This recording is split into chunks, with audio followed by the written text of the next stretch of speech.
बिस्मिल्लाहिर्रहमानिर्रहीम। अस्सलाम वालेकुम स्टूडेंट्स। आज का हमारा जो टॉपिक है it is about electric flux. इसको स्टूडेंट्स हम डिटेल के साथ देखेंगे कि व्हाट इज़ इलेक्ट्रिक फ्लक्स। और स्टूडेंट्स इलेक्ट्रिक फ्लक्स हमारे पास कब मैक्सिमम होगा, कब मिनिमम होगा, इसको स्टूडेंट्स जो है आज हम अंडरस्टैंड करेंगे। लेकिन स्टूडेंट्स अगर हम सिर्फ एक वर्ड फ्लक्स को देखें तो स्टूडेंट्स जो फ्लक्स का जो वर्ड है बेटा ये हमारे पास लैटिन वर्ड है और इस लैटिन वर्ड का जो मतलब है स्टूडेंट्स वो ये है फ्लो। अब students electric flux mean electric lines का flow is called electric flux. कि मीन्स कि स्टूडेंट्स किसी भी सर्टन एरिया में से कितनी फील्ड लाइंस पास करती हैं वो स्टूडेंट्स क्या कहलाता है, उसका इलेक्ट्रिक फ्लक्स कहलाता है। सेम स्टूडेंट्स नेक्स्ट चैप्टर के अंदर हमने पढ़ना है magnetic flux.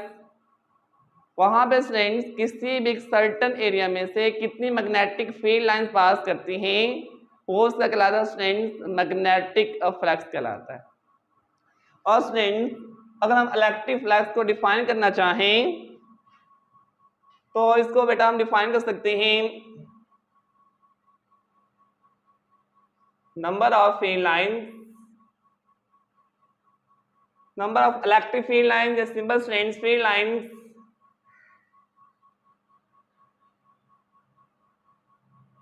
passing through certain area is called electric flux।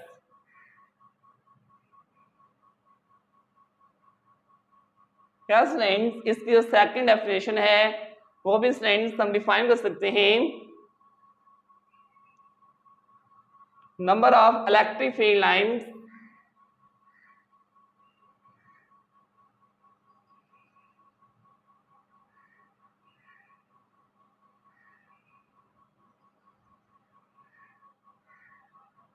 field lines passing through a unit area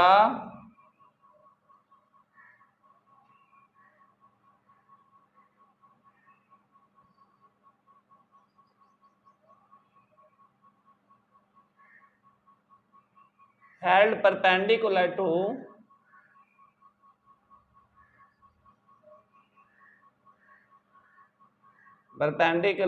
electric field lines।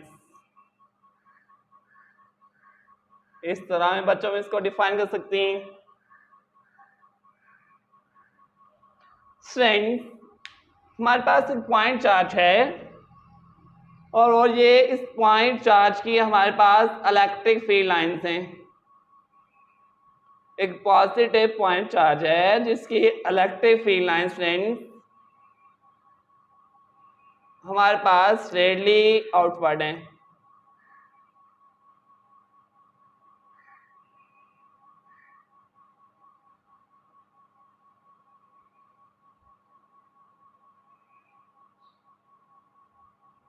अगर students in electric field lines का मैं फ्लक्स देखना चाहूँ स्टूडेंट्स सपोज दैट यहाँ पे मैं एक सर्टन एरिया प्लेस करता हूँ। इस सर्टन एरिया में स्टूडेंट्स इस पॉइंट को मैं पॉइंट बी का नाम दे देता हूँ। इस पॉइंट बी में से जो आपका एलिमेंट ऑफ एरिया या सरफेस है स्टूडेंट्स इससे कितनी इलेक्ट्रिक फील्ड लाइंस पास करेंगी वो आपका कहलाता है इलेक्ट्रिक फ्लक्स। स्टूडेंट्स यहाँ पे हमारे पास नंबर ऑफ फील्ड लाइंस जो है स्टूडेंट्स 5 पास कर रही हैं तो इलेक्ट्रिक फ्लक्स स्टूडेंट्स कितना होगा हमारे पास 5 होगा। सेम स्टूडेंट्स अगर इसी एलिमेंट ऑफ एरिया को बेटा हम यहाँ पे प्लेस करें तो इस केस में से पॉइंट ए के ऊपर इस सरफेस में से इलेक्ट्रिक फील्ड लाइंस कितनी पास कर रही हैं ओनली 3। तो हम कह सकते हैं स्टूडेंट्स ए पॉइंट के ऊपर इलेक्ट्रिक फ्लक्स कितना होगा स्टूडेंट 3 और पॉइंट बी के ऊपर इलेक्ट्रिक फ्लक्स स्टूडेंट्स कितना होगा हमारे पास 5 क्योंकि वहाँ पे 5 इलेक्ट्रिक फील्ड लाइंस स्टूडेंट्स क्या कर रही हैं पास कर रही हैं। सेम स्टूडेंट्स अगर हमारे पास मैग्नेटिक फील्ड होती जो कि नॉर्थ से साउथ की तरफ होती हैं अगर उन मैग्नेटिक फील्ड के रास्ते में बेटा हम एक सरफेस एलिमेंट एक सरफेस को प्लेस करें उस सरफेस में से जितनी मैग्नेटिक फील्ड लाइंस पास करती हैं वो उसका कहलाता है मैग्नेटिक फ्लक्स। अब नेक्स्ट फ्रेंड्स जो इलेक्ट्रिक फ्लक्स है फ्रेंड्स इसका जो सिंबल है वो हमारे पास एक ग्रीक लेटर फाई के साथ बेटा इसको हम डिनोट करते हैं। अब फ्रेंड्स हम ये देखना है कि जो इलेक्ट्रिक फ्लक्स है वो किन किन फैक्टर्स के ऊपर डिपेंड करता है और उन्हीं फैक्टर्स की बिना पर फ्रेंड्स हम इसका मैथमेटिकल फार्मूले की भी बात करेंगे। तो फ्रेंड्स देखें हमारे पास एक पॉइंट चार्ज से ये कुछ इलेक्ट्रिक फील्ड लाइंस आ रही हैं।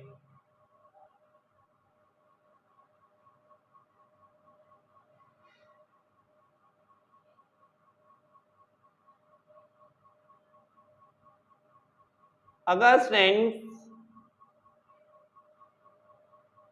एक सरफेस को मैं यहां पे इन इलेक्ट्रिक फील्ड लाइंस के परपेंडिकुलर हेल्ड करूं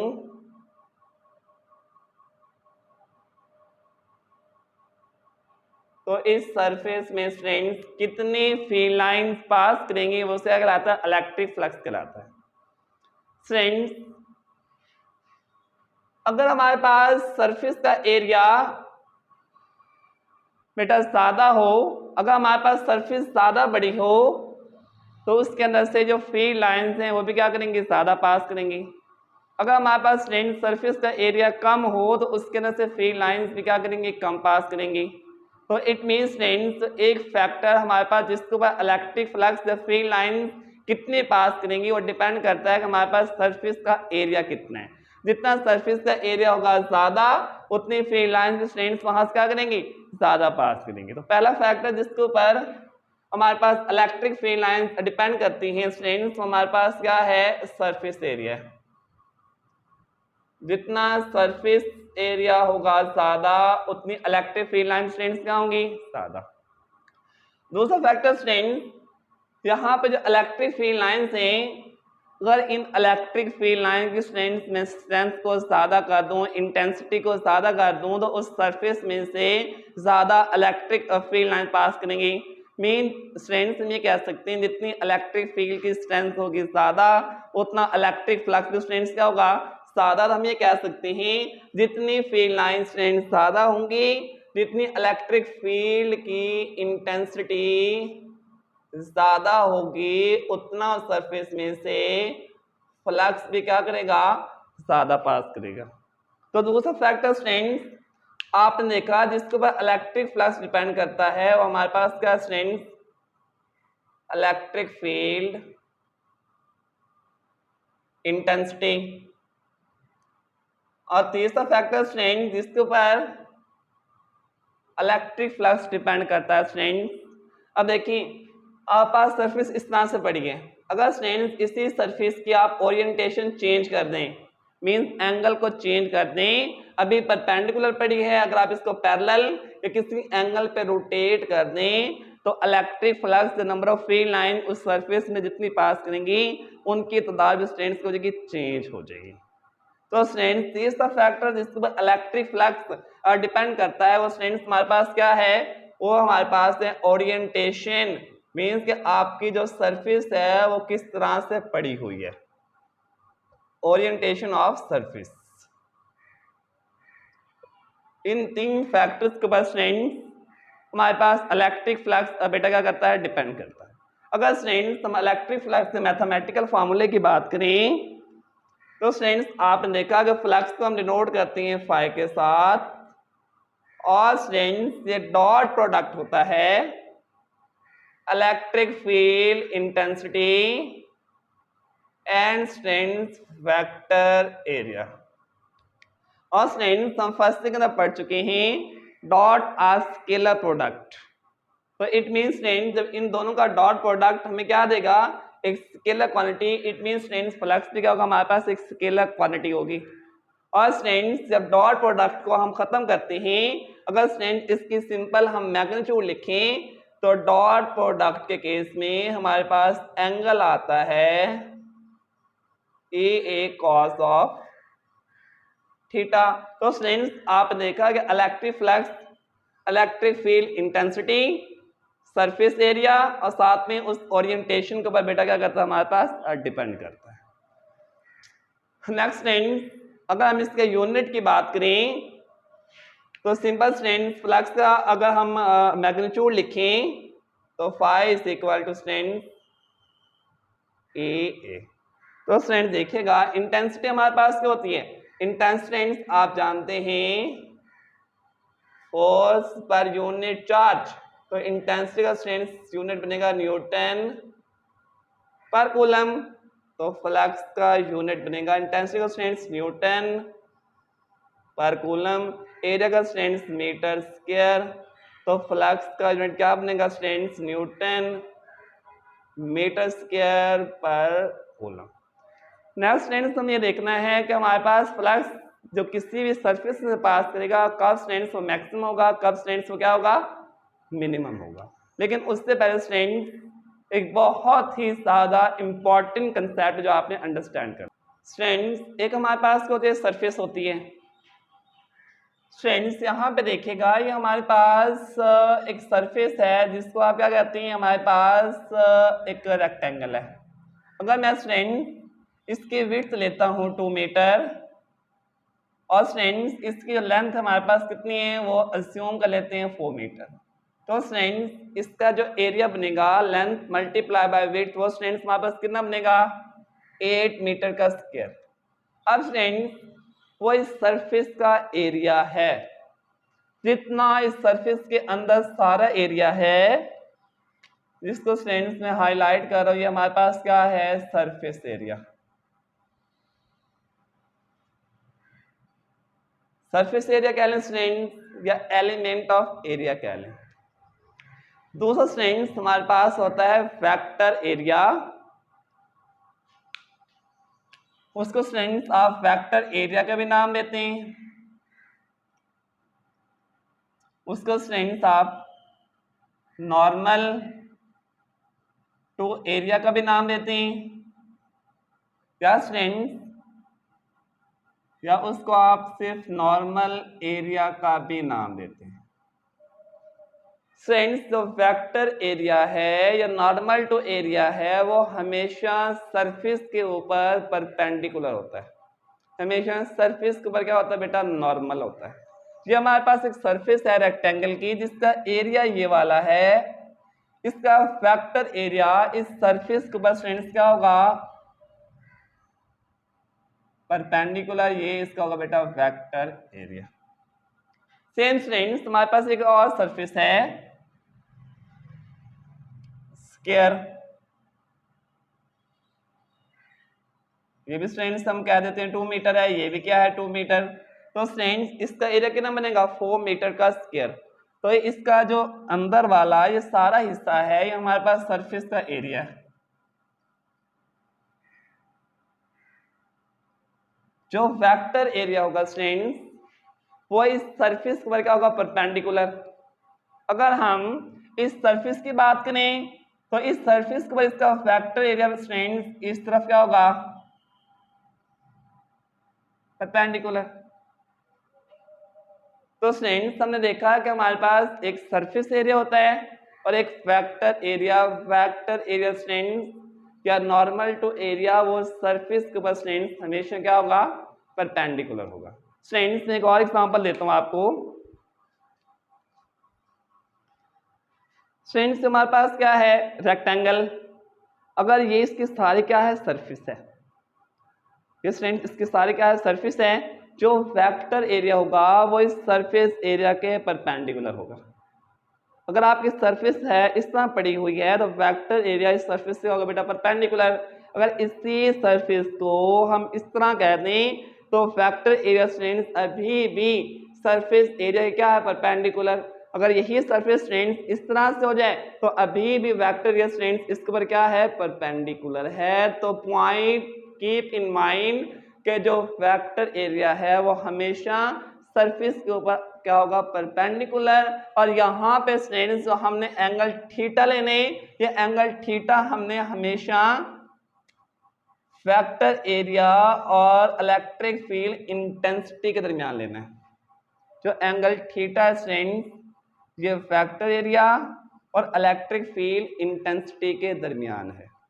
theta is angle between electric field intensity and vector area. अब स्टूडेंट्स हमें देखना है कि कब फ्लक्स सरफेस से मैक्सिमम होगा, कब फ्लक्स सरफेस स्टूडेंट्स का होगा मिनिमम होगा। स्टूडेंट्स मैं हेडिंग दे रहा हूं,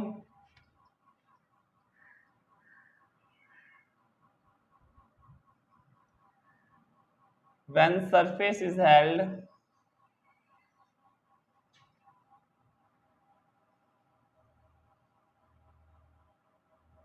perpendicular to electric field line,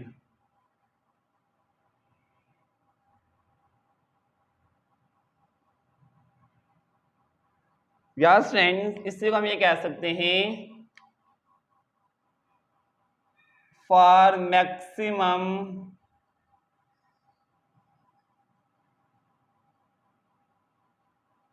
flux. Friends ये हमारे पास एक सरफेस है, इस सरफेस को आपने, ये हमारे पास इलेक्ट्रिक फील्ड लाइंस हैं,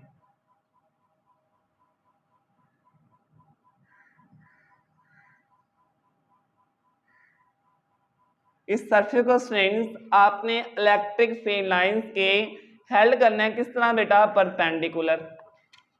तो हमारे पास जो सरफेस एरिया है इस केस में आपने उसको हेल्ड किया है इलेक्ट्रिक फील्ड लाइंस के परपेंडिकुलर। तो इस केस में स्टूडेंट्स देखें तो इस सरफेस में से टोटल कितना फ्लक्स पास करेगा।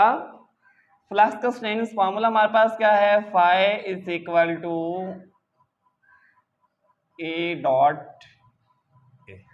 और आपने देखा कि हमारे पास जो सरफेस है वो इलेक्ट्रिक फील्ड इंटेंसिटी के क्या है बेटा, परपेंडिकुलर, और ये परपेंडिकुलर का साइन है। जब डॉट को आप खत्म करेंगे तो ए कॉस ऑफ थीटा। तो स्टूडेंट्स यहाँ पे जो सरफेस है वो इलेक्ट्रिक फील्ड लाइन से क्या है, परपेंडिकुलर। तो इट मीन्स कि एंगल कितना बनेगा 90 और cos 90 स्टूडेंट 0, तो फ्लक्स क्या हो जाएगा 0 स्टूडेंट। फिर इस केस में फ्लक्स होगा मिनिमम। मैंने क्या लिखा है कि फ्लक्स तो क्या होगा स्टूडेंट इस केस में मैक्सिमम। स्टूडेंट्स आप मिस्टेक करेंगे, मैं आपको बता चुका हूं जो थीटा है वो एंगल है किसके दरमियान, electric field intensity and vector area के दरमियान। अब स्टूडेंट देखें ये आपकी सरफेस है, ये वेक्टर एरिया इस पर क्या है, परपेंडिकुलर। अगर स्टूडेंट इसी सरफेस को आप इस तरह परपेंडिकुलर कर दें तो इसका जो वेक्टर एरिया होगा स्टूडेंट उसकी डायरेक्शन क्या बनेगी, इस तरफ। अभी भी वो इस सरफेस एरिया के ऊपर क्या है, परपेंडिकुलर है। मींस स्टूडेंट ये है आपकी सरफेस और वेक्टर एरिया इस सरफेस के ऊपर क्या है बेटा, परपेंडिकुलर। तो वेक्टर एरिया की डायरेक्शन इस केस में स्टूडेंट्स होगी इस तरफ, और ये होगी इलेक्ट्रिक फील्ड इंटेंसिटी। और आपने देखा इलेक्ट्रिक फील्ड इंटेंसिटी और वेक्टर एरिया स्टूडेंट दोनों क्या है, सेम डायरेक्शन में। तो एंगल कितना बनेगा स्टूडेंट्स 0, और आपको मालूम है कि cos 0 स्टूडेंट्स हमारे पास क्या होता है 1। तो इस केस में फ्लक्स से आ जाएगा ए आ जाएगा। नेक्स्ट केस स्टूडेंट देखें, स्टूडेंट नेक्स्ट केस के अंदर when surface is held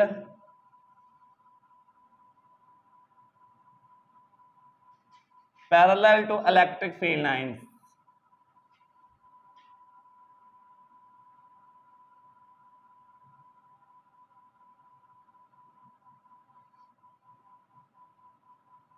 friends ये आपकी सरफेस है, ये इलेक्ट्रिक फील्ड लाइंस के आपने हेल्ड करना है किस तरह, पैरेलल। ये स्टूडेंट्स इलेक्ट्रिक फील्ड लाइंस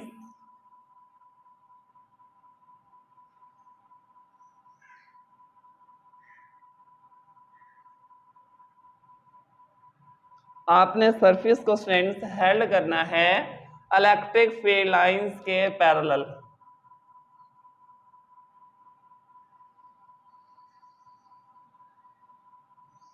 ये students surface electric field line से क्या है स्टूडेंट्स, पैरेलल। तो इस केस में देखें कि हमारे पास फ्लक्स कितना पास करेगा। तो स्टूडेंट्स फॉर्मूला आपको मालूम है फ्लक्स का, E a cos of theta. Theta strength angle है between electric field intensity and vector area A. Strength ये सरफेस है, वेक्टर एरिया हमेशा सरफेस पर क्या होगा, परपेंडिकुलर। तो इस केस में इस सरफेस का जो वेक्टर एरिया स्ट्रेंथ वो सरफेस के ऊपर है परपेंडिकुलर। और आप देखें इलेक्ट्रिक फील्ड इंटेंसिटी और वेक्टर एरिया में एंगल कितना बना, 90। और स्ट्रेंथ जब एंगल 90 बनेगा तो cos 90 स्ट्रेंथ क्या होता है, 0।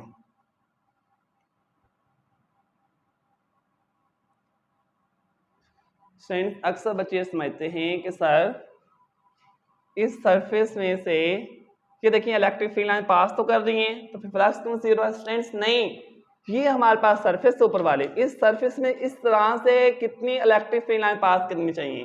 ये सरफेस है, इस सरफेस में देखना है कितनी फील्ड लाइन पास कर रही है। इस तरह नहीं देखना, हमने क्या लिखा कि सरफेस में से, सरफेस तो ये वाली है कि इस सरफेस में कितनी फील्ड लाइन क्या करेंगे, स्ट्रेंथ पास करेंगे, वो होना आपका इलेक्ट्रिक फ्लक्स। लास्ट के स्ट्रेंथ यहाँ पे आप देखा कि सरफेस क्या है, परपेंडिकुलर। यहाँ पे स्ट्रेंथ आप देखा सरफेस क्या है, पैरेलल।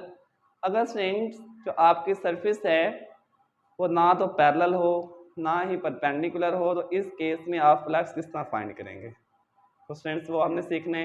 स्टूडेंट्स नेक्स्ट जो हमारे पास हेडिंग है कि पहले हम देखा जो सरफेस को हम हेल्ड करते हैं परपेंडिकुलर, फिर हम देखा स्ट्रेंथ जो सरफेस को हम हेल्ड करते हैं पैरेलल। अगर स्ट्रेंथ जो सरफेस है नाइदर वो परपेंडिकुलर हो नाइदर पैरेलल हो, इस केस में हम फ्लक्स किस तरह से फाइंड करेंगे। स्ट्रेंथ ये सरफेस है परपेंडिकुलर, ये सरफेस है पैरेलल। अगर ना परपेंडिकुलर ना पैरेलल बल्कि वो एट एन एंगल थीटा पे इंक्लाइंड हो, इस तरह से या इस तरह से स्टूडेंट्स मींस कि ये सरफेस है नाइदर आपके पैरेलल है इलेक्ट्रिक फील्ड लाइंस के, neither strength electric field lines के परपेंडिकुलर है, बल्कि इलेक्ट्रिक फील्ड लाइंस एक एंगल थीटा बना रही है, बिटवीन 0 एंड 90 का एंगल थीटा होगा। तो इस केस में आपने इलेक्ट्रिक फ्लक्स स्ट्रेंथ किस तरह से फाइंड करने हैं। तो स्ट्रेंथ देखिएगा जरा, हमारे पास हम कहते हैं कि एक सरफेस है जो कि y एक्सिस पे स्ट्रेंथ का इंक्लाइन है, y एक्सिस के साथ यहाँ पे एक एंगल क्या बना रही है, स्ट्रेंथ थीटा बना रही है। ये सरफेस है जो कि y एक्सिस पे स्ट्रेंथ का है, इंक्लाइन है। तो देखें स्ट्रेंथ ये y एक्सिस, इसके ऊपर एक सरफेस स्ट्रेंथ क्या है, इंक्लाइन है।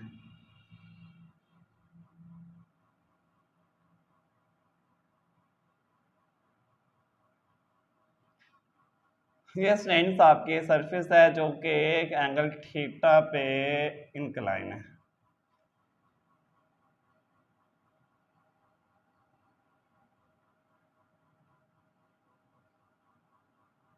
स्ट्रेंथ एक सरफेस है जो कि y एक्सिस के ऊपर एट एन एंगल थीटा पे क्या है, स्ट्रेंथ इंक्लाइन है।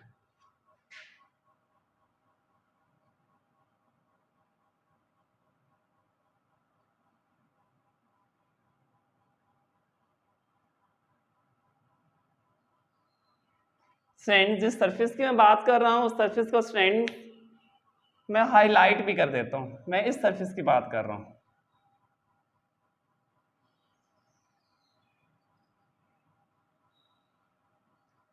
स्ट्रेंथ ये जो सरफेस है ये y एक्सिस के ऊपर इस तरह से पड़ी है, ये y एक्सिस के ऊपर एट ए थीटा एंगल पे क्या स्ट्रेंथ इंक्लाइन है। अब देखिएगा जरा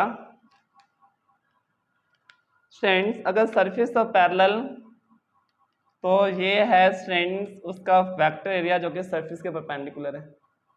अगर सरफेस ऑफ परपेंडिकुलर तो उसका वेक्टर एरिया स्ट्रेंथ ये वाला इसी के अलोंग साथ साथ रोटेट करेगा। अगर स्ट्रेंथ आपकी सरफेस पड़ी है इस तरह तो आपके वेक्टर एरिया की स्ट्रेंथ डायरेक्शन किस तरफ होगी, इस तरफ होगी।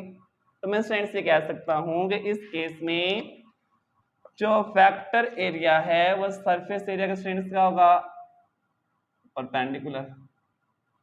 और स्ट्रेंथ ये हमारे पास हैं इलेक्ट्रिक फील्ड लाइन जो इस सरफेस में से पास करेंगे। जो इलेक्ट्रिक फील्ड लाइन स्ट्रेंथ वो वेक्टर एरिया के साथ एक एंगल क्या बना रही है, स्ट्रेंथ थीटा बना रही है। तो स्टूडेंट्स इस केस में हम फ्लक्स किस तरह से फाइंड कर सकते हैं। स्टूडेंट्स आपको मालूम है कि ये एंगल सरफेस क्या है, वाई एक्सिस के साथ एट एंगल थीटा पे इंक्लाइन है। तो इस सरफेस के स्टूडेंट दो कंपोनेंट बनेंगे, एक स्टूडेंट अलोंग एक्स एक्सिस, एक अलोंग वाई एक्सिस। एक स्टूडेंट कॉस बनेगा, एक स्टूडेंट क्या बनेगा, साइन। एंगल के साथ वाला जो कंपोनेंट है स्टूडेंट ये हमारे पास बनेगा ए कॉस थीटा एंगल के साथ वाला, और एंगल के अपोजिट स्टूडेंट क्या बनेगा, ए साइन थीटा। तो इस केस में स्टूडेंट जब आपकी सरफेस नाइदर पैरेलल हो नाइदर स्टूडेंट परपेंडिकुलर हो, तो आपने सरफेस का वो प्रोजेक्शन लेना है जो इलेक्ट्रिक फील्ड लाइंस के परपेंडिकुलर होगा। आपने सरफेस का वो प्रोजेक्शन लेना है जो इलेक्ट्रिक फील्ड लाइन के स्टूडेंट्स का परपेंडिकुलर। आपने देखा कि इलेक्ट्रिक फील्ड लाइंस के सरफेस का कौन सा प्रोजेक्शन परपेंडिकुलर स्टूडेंट्स, वो ए कॉस थीटा। ये इस तरफ है, ये इस तरफ, तो एंगल कितना बनेगा 90 A sine theta. Electric field line के स्टूडेंट्स इस केस में क्या है, पैरेलल। तो फ्लक्स का स्टूडेंट्स फार्मूला क्या आएगा, ए, और सरफेस का वो प्रोजेक्शन जो इलेक्ट्रिक फील्ड लाइंस का स्टूडेंट्स परपेंडिकुलर, वो क्या है हमारे पास, ए कॉस थीटा। तो ये students phi is equal to A cos theta. ये था स्टूडेंट्स आज का टॉपिक। इसके अंदर स्टूडेंट्स हमने जो मेन इंपॉर्टेंट कंसेप्ट है, what is difference between surface area and vector area, students आपने अपने माइंड के अंदर बिठा लेने, क्योंकि यही कंसेप्ट नेक्स्ट स्टूडेंट्स आगे इस्तेमाल होना है। तो हम स्टूडेंट्स याद रखिएगा। अल्लाह हाफिज।